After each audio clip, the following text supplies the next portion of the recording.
Ancient Albatross here again with the Cypher Unlimited crew. -1 again, unfortunately. No Anthony tonight, but we have the fabulous AD or Alpha Dean and a fantastic guest. But, Dean, can you tell us a little bit more about that?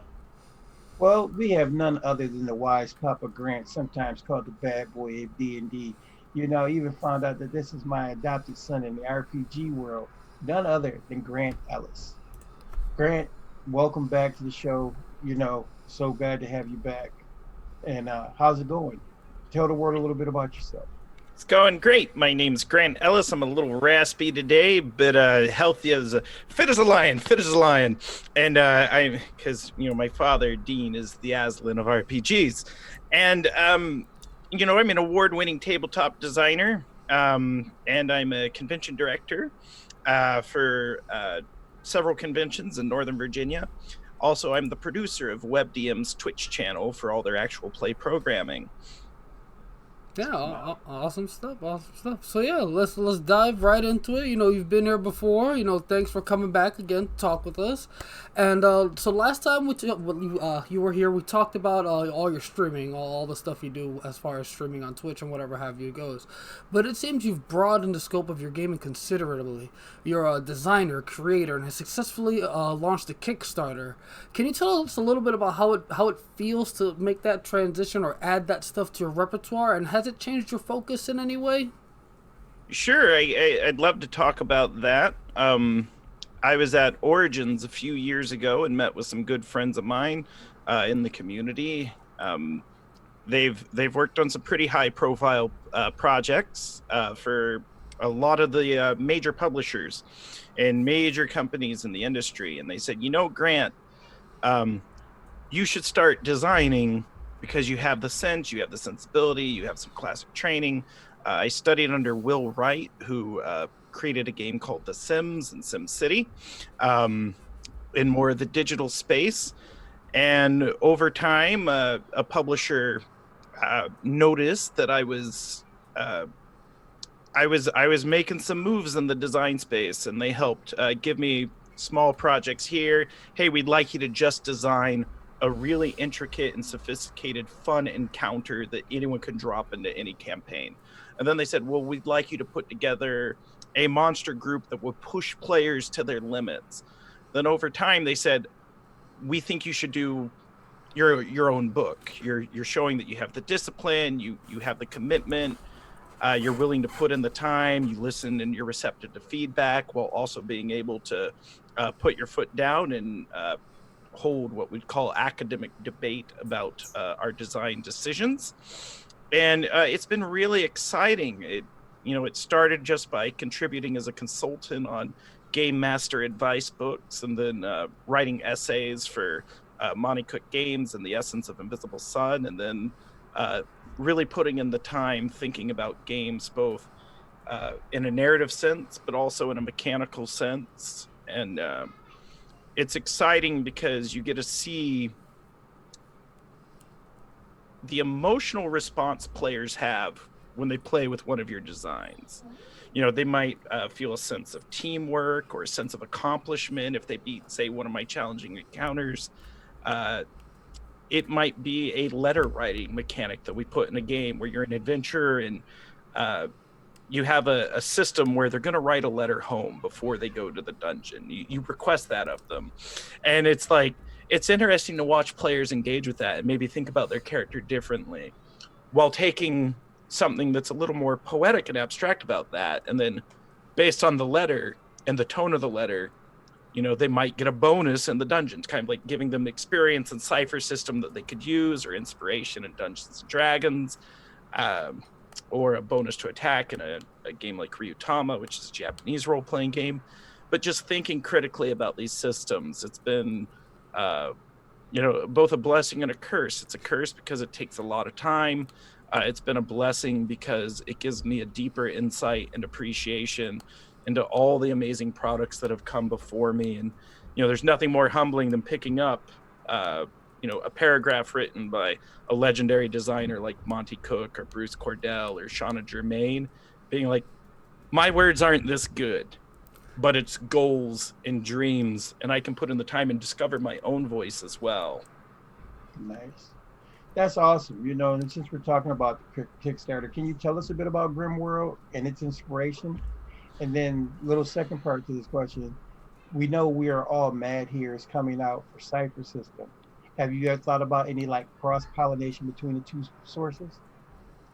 Yeah, it's interesting. So Grimm World is my love letter to role playing games, and it's heavily inspired by, say, Jim Henson's movies in the '80s, like The Dark Crystal or Labyrinth. Um, Japanese video games like Chrono Trigger or Final Fantasy VI.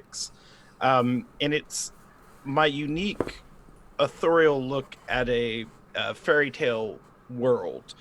Um, if I was to be the author of a fairy tale, what aspects and elements would be in it? Shauna's book is very interesting too because it explores psychological themes as well as other aspects of fairy tale. And while she was working on her book and I was working on mine, she was actually publicly tweeting, for example, what is your favorite fairy tale analysis? And I was able to send her some of my research material. And I like a quote by I believe it's a Chesterton quote. It's actually a Neil Gaiman quote, but he attributes it to someone else.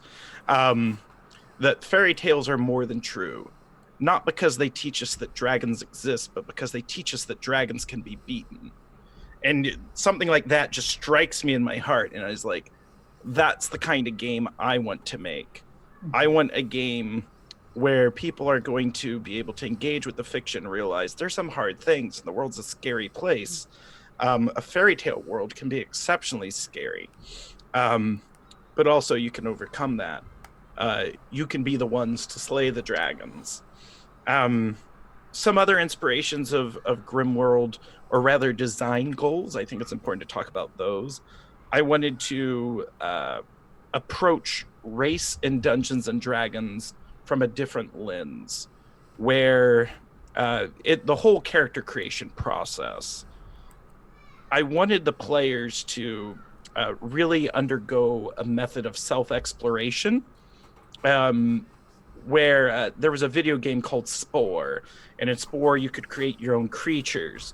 And they realized that within the first week of Spore launching, more creatures had been created in that video game than exist on the planet Earth.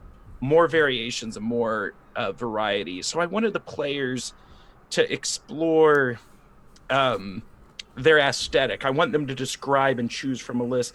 How does your character move when they walk? And, I have you could roll a d20, or you could choose from a list of different gaits. What's the quality of their voice? Is it raspy and mysterious?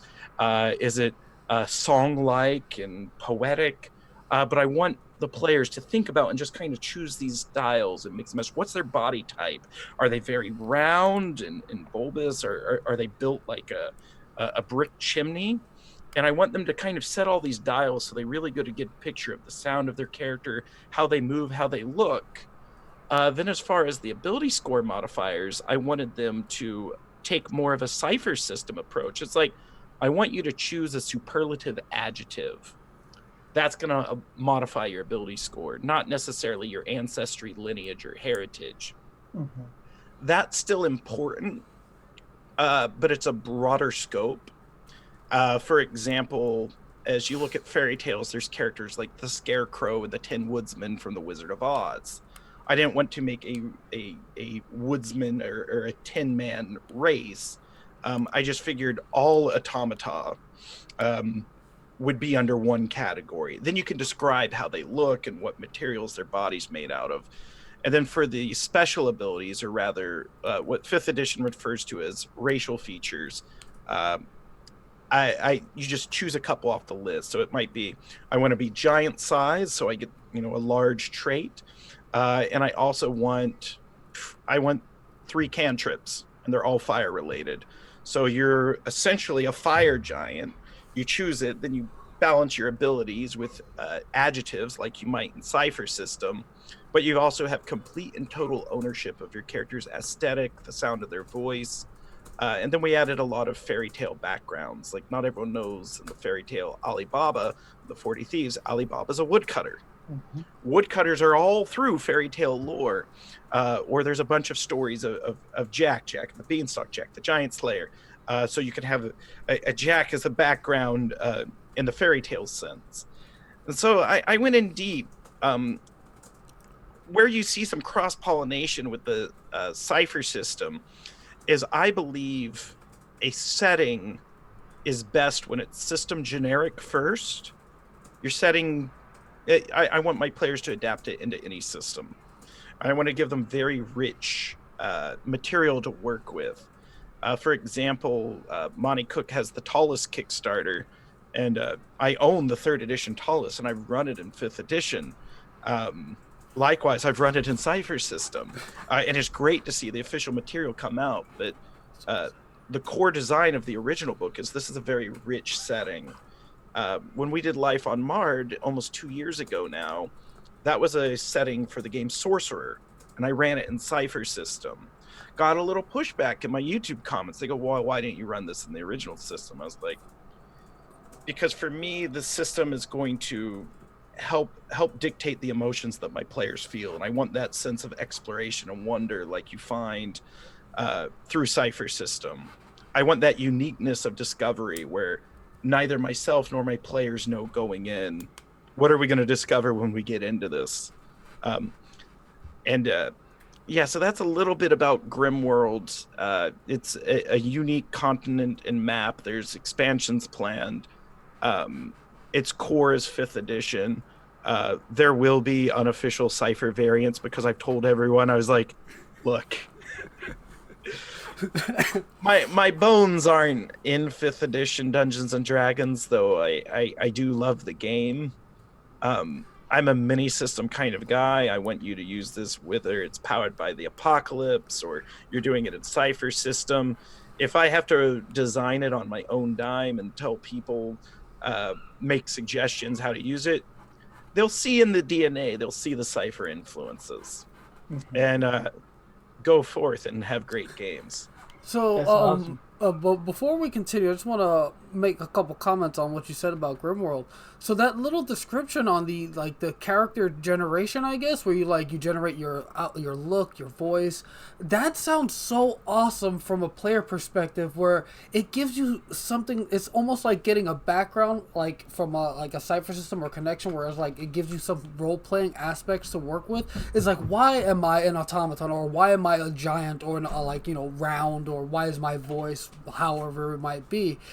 And I think that's just awesome. Like, bravo. And I think it's both ways too. I mean, I from a game master standpoint, because for me, one of the things I've always asked players to do, I do it even when we do one shots. Tell me about your character.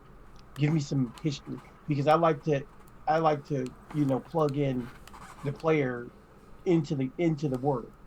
And so by having those aspects, I mean, just on that whole idea, like, maybe he's a fire, like you said, he's a fire giant, well, what if he's a fire giant from, an ice realm, and he's like, the outcast child because you're weird, you're different from everybody. Yeah. It's just so many things. And this is the kind of stuff it triggers in me as a GM, as a storyteller, as that creative too. So hats off. Excellent work, Grant. Yeah, well, I'm working hard. Very inspirational. I can't wait to get my hands on a copy of Grimm World. Yeah, most definitely. But moving forward, so I mentioned it earlier. You're a master streamer. You do a lot of online stuff. And with the current state of the world, with this Corona stuff going on, and a lot of people moving into online gaming, is there any advice you have for people who are just starting to move into that online space? 100%. Take the leap using whatever technology you see or know. It could be Skype, Zoom, it could be Discord, it could be whatever. Be the one to commit in your group that says, we're going to try to play online. Might be a little bumpy at first, but we're going to try to do it. So the first thing to do is to let everyone know your intentions, that we're going to take it online. We might not know what we're getting into. The second thing I would advise is to only introduce the amount of technology that's needed to run what the minimum acceptable game is for yourself. meaning you don't have to be an expert in Roll20. In fact, I avoided streaming for 2 years because I was scared to death that they'd make me use an app that I was unfamiliar with and I'd look bad on stream. You think about that, I've streamed for a long time now, but I turned down a lot of, work and gigs just because I was like, I don't want to look bad online. But if you feel it would help your group, take the time to learn it and use it. The third thing is learn to trust each other, even when you're separated by distances. I think I have some relationships that I built online that are as strong as relationships that I have in person, simply through playing online. And then the fourth piece of advice that I would add is be sensitive to people's needs when they're adapting to the online space. Make it an open table. If they've got to get up to stretch, make sure you let them get up to stretch.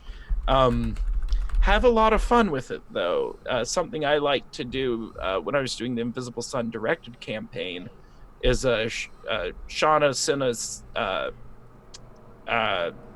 recipes for like things that could be served during certain sessions as they would end up at certain places. I like to share those with my players. It's like, look, we're all playing a game tonight. Let's all make the same thing, even if we're apart. So that's kind of the advice I would give, is just dive into it. Find the software that works best for you and your group. All things considered, they're all, it could be Discord works best for your group. I'm kind of platform agnostic. If you sent me some new software for tonight's recording, I would have said, all right, this is what I need to adapt to tonight. And be flexible. And the other thing I would say is, set a timer. If it might be, find out how much your group can endure. Me, when I play online sessions, I like 2.5 hours. If I'm playing at a table in person, we're going to be there all day, and it's going to be like an opera. You're attending an opera. There's going to be props. We're going all out. But if it's online, find what works for you. Nice. Good advice. All right. So that being said, we're talking about that online and everything else. We've been talking about the Kickstarter. Just what would you say was your best and worst, either thing you learned or experienced during the Kickstarter of Grimm World? Okay, so the best thing I learned is that if you work with a proven publisher, that it's not their first rodeo. They've proven themselves, and their math is almost always accurate. My publisher knew when we'd hit slow points, and they were able to tell me, don't worry, this is, we have 5 years of historical data. These are the trends. I really enjoyed getting the opportunity to meet with the WebDM team in person. They did a lot to promote my Kickstarter, based on my personal relationship with them. It was also great. People that I never interacted with online reached out to me on Twitter and said, hey, this looks right up my alley.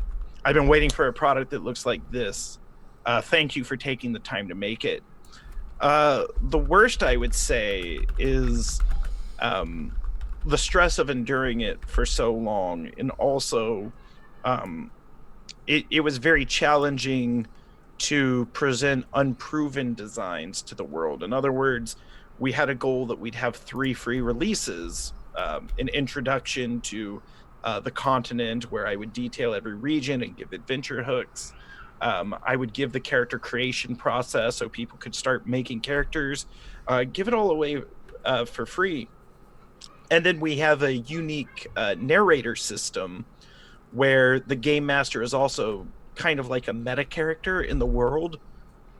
You find this common in games like Ryutama, but you don't necessarily find that in Dungeons and Dragons. And people are like, well, what is this, some kind of DMPC? If you've seen the D&D cartoon, the dungeon master just appears and he's there, and he'll interact with the players.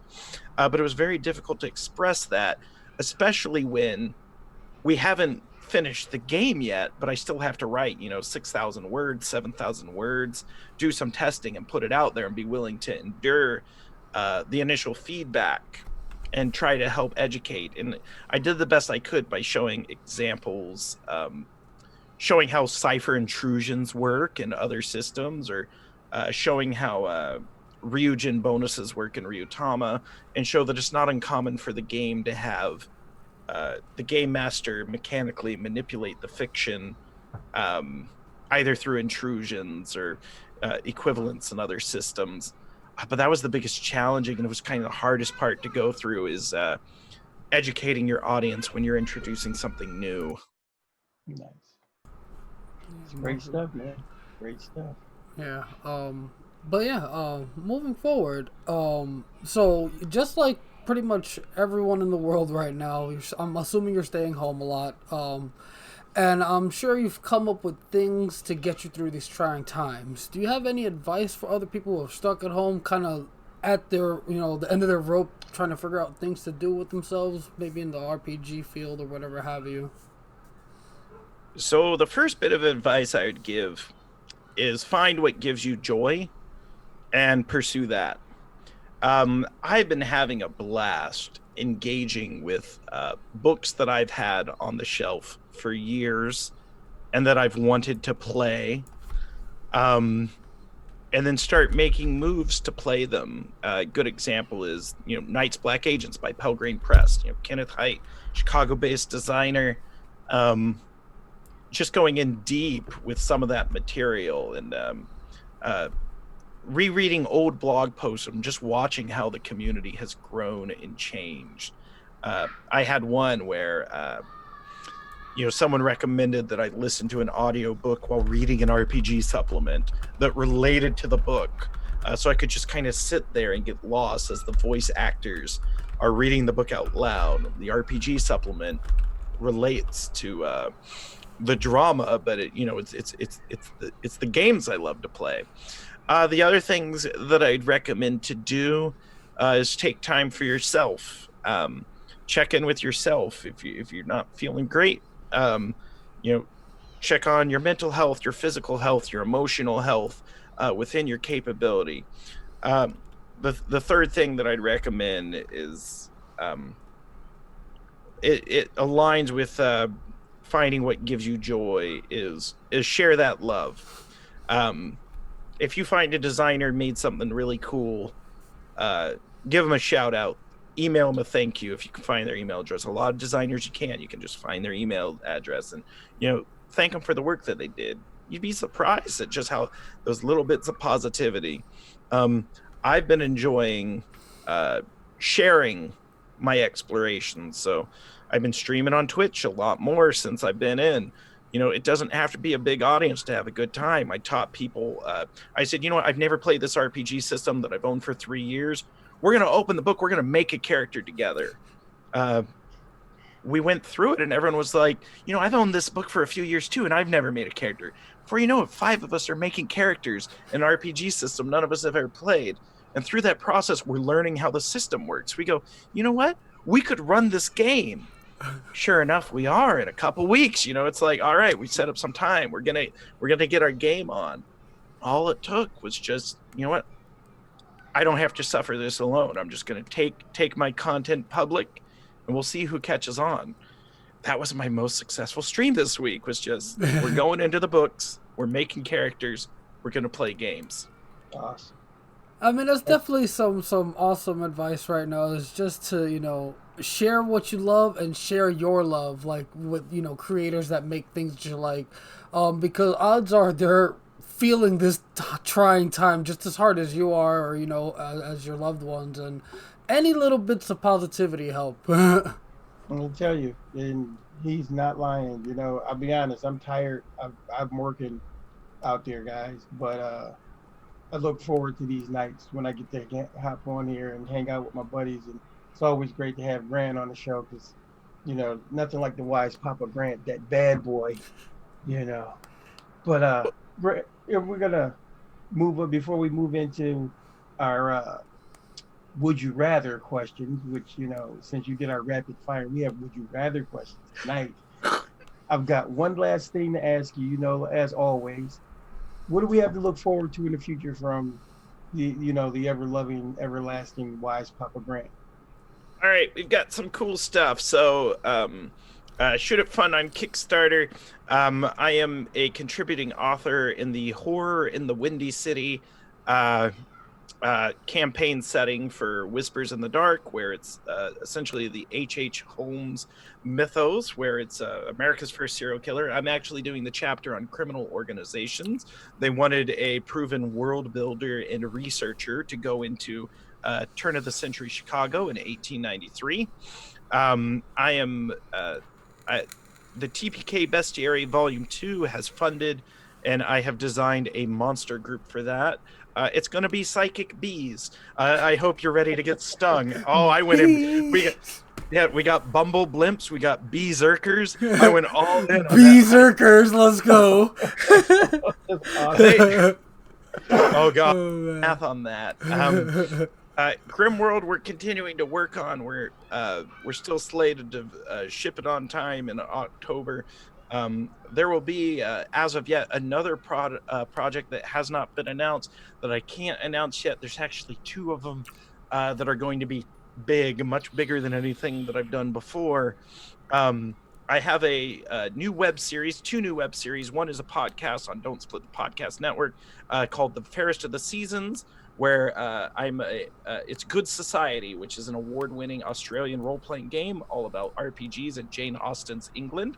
I play a one-eyed soldier who is seeking to redeem his family's name. A lot of great players in that. And I'm the producer, and I've worked really hard on the editing, the sound design. I've licensed a bunch of music, and I'm really trying to put in my best effort to be a good podcast producer. And then we have Knights Black Agents actual play, which is going to be a 14-episode arc on WebDM's Twitch channel. That'll be sponsored by Pelgrane Press, and we may be exploring the infamous Dracula dossier, which is very big. It reminded me of Invisible Sun. I was like, oh gosh, this is a million handouts and books and pages, and you're just going to get lost in this forever.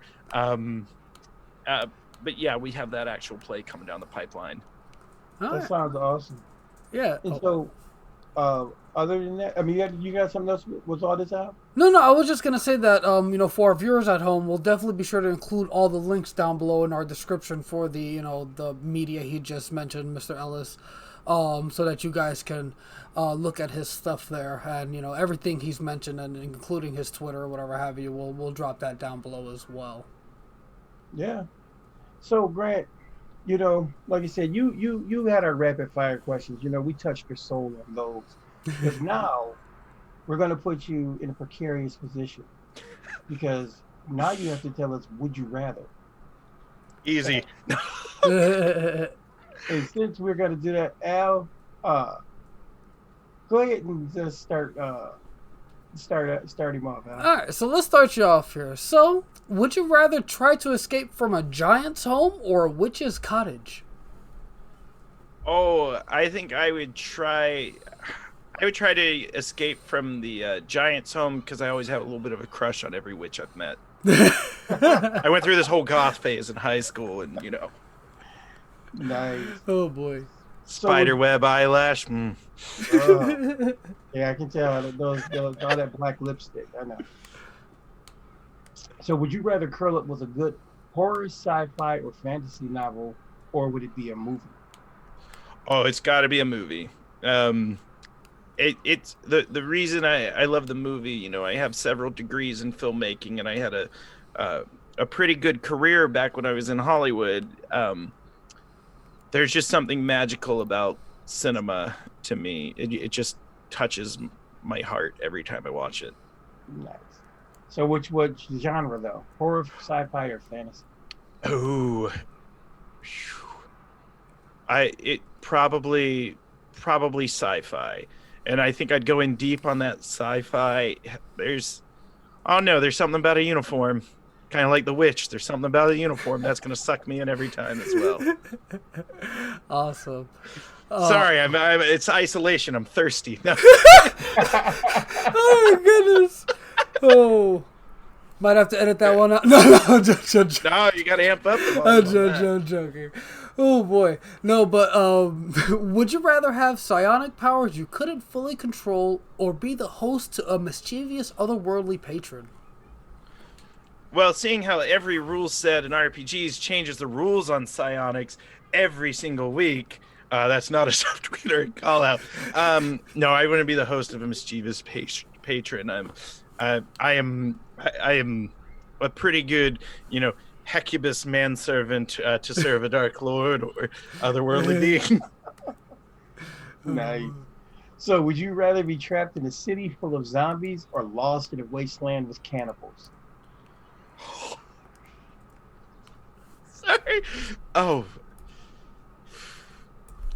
I think I would want to be lost in a wasteland with cannibals because I think cannibals can be reasoned with. And I think I'll be able to political maneuver and become the head cannibal. That's a plan. Zombies can't be reasoned with. They'll eat me. That is definitely true. Um, if you had to face a fairy tale baddie, would you rather face a group of angry pixies or one vengeful lake spirit? I think I deal with the vengeful lake spirit. If I'm gonna die, let it be a beautiful lake spirit. No, the pixies. I mean, it'd be too overwhelming. There'd be too many voices. Couldn't focus. Couldn't concentrate. I'd end up humiliated. Good logic. Good logic. All right. So, would you rather read Lovecraft or Stephen King? Oh, that's tough. I think I'd rather read Stephen King.